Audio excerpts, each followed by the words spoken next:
mais avec des acteurs qui sont là depuis très longtemps, qui maîtrisent très bien leur sujet. Et moi, j'aime bien l'innovation dans la gestion de patrimoine. Question d'Anaïs à présent. Anaïs compte investir en immobilier neuf pour bénéficier du Pinel, au moins les 9 prochaines années. Et il lui a été proposé un appartement en rez-de-chaussée. Et du coup, elle s'interroge sur le risque d'acheter du rez-de-chaussée. Ah, ça c'est la alors, chère Anaïs, c'est la sacro-sainte question des investisseurs que je connais depuis maintenant presque 20 ans. Je sais, Guillaume, je ne les fais pas. Vous avez 20 ans? Non, ça fait 20 ans que je fais ce métier.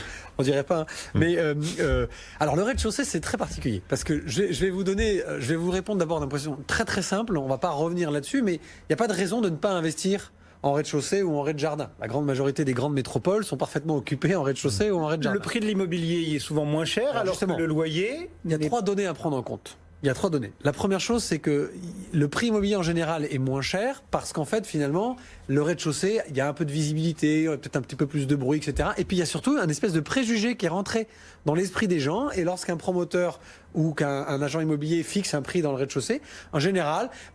il va un petit peu cuter le prix, on va être à 4-5% en dessous d'un prix immobilier, à un étage au-dessus, etc. Alors que d'un point de vue locatif, et a fortiori dans l'immobilier d'investissement, il n'y a pas vraiment de différence. Le loyer, en loi Pinel, d'un premier étage, d'un deuxième étage ou d'un rez-de-chaussée est le même puisqu'il est plafonné sur un plafonnement par zone. Alors maintenant, après, souvent les promoteurs, notamment sur les opérations modernes, neuves, ce qui est le cas pour le Pinel, gomment un petit peu cette décote en mettant un jardin privatif ou autre pour essayer de tenir la cote, non? Même s'il y a alors justement, là on peut en venir à rentrer plus dans le détail, mais avant ça, le prix doit être fixé surtout sur la notion de revente. Moi, je pense qu'il faut être très vigilant quand même. L'harmonisation des prix entre un rez-de-chaussée, un premier étage et un quatrième étage avec terrasse, attention, il ne peut pas être les mêmes. C'est pas parce que vous mettez un petit jardin que ça doit combler. Bon, maintenant, il faut être très regardant.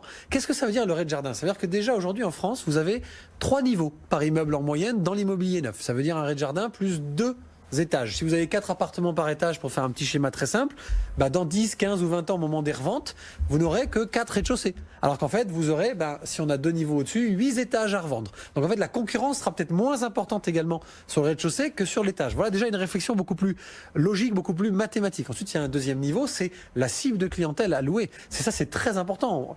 Aujourd'hui, si vous regardez un peu les datas et justement le comportement des investisseurs, toutes les personnes âgées, les personnes à mobilité réduite, pas forcément des gens en handicap, des gens à mobilité réduite, vont viser naturellement les rez-de-jardin et les rez-de-chaussée. Et comme la loi impose à tout promoteur aujourd'hui qui se respecte d'avoir des accès handicapés, en tout cas en rez-de-jardin, finalement les rez-de-jardin se louent très simplement et très rapidement. Et pour la petite histoire, parce que je me suis dit que j'allais faire un petit truc un peu drôle là-dessus, c'est une réalité.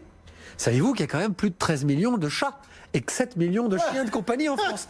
Mais mon cher Cédric... On aura parlé d'animaux toute la matinée ici. Nous avons des clients qui aujourd'hui vont privilégier ça parce que finalement, si vous habitez à Paris au 5e étage, votre chat il a du mal à descendre parce qu'on a beau lui apprendre le digicode, il l'oublie. Vous savez que les chats très bien, mais alors quand vous êtes bailleur et que vous savez que votre locataire va venir avec son chat, vous n'êtes peut-être pas ravi parce qu'il va y avoir des dégâts dans l'appartement, des griffures, tout ça. Alors ça, après, ça dépend comment vous éduquez votre chat. Moi personnellement, j'ai un chat qui se tient très bien. En tout cas, il fait pas de griffures sur les murs. Après, ce que vous voulez. Non, mais après, il faut être très cohérent. Le rez-de-jardin n'a absolument aucune contre-indication. Vous êtes bien sur intégral placement et pas dans 30 millions. Il faut toujours qu'il soit au bon prix. Et avec les bons services, l'appartement. Non mais les deux.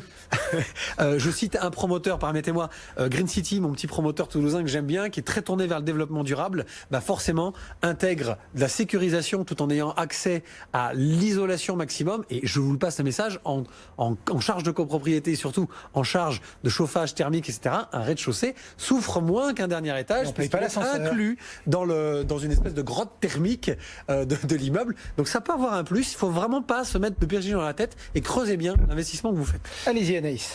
On est concret dans l'intégral placement.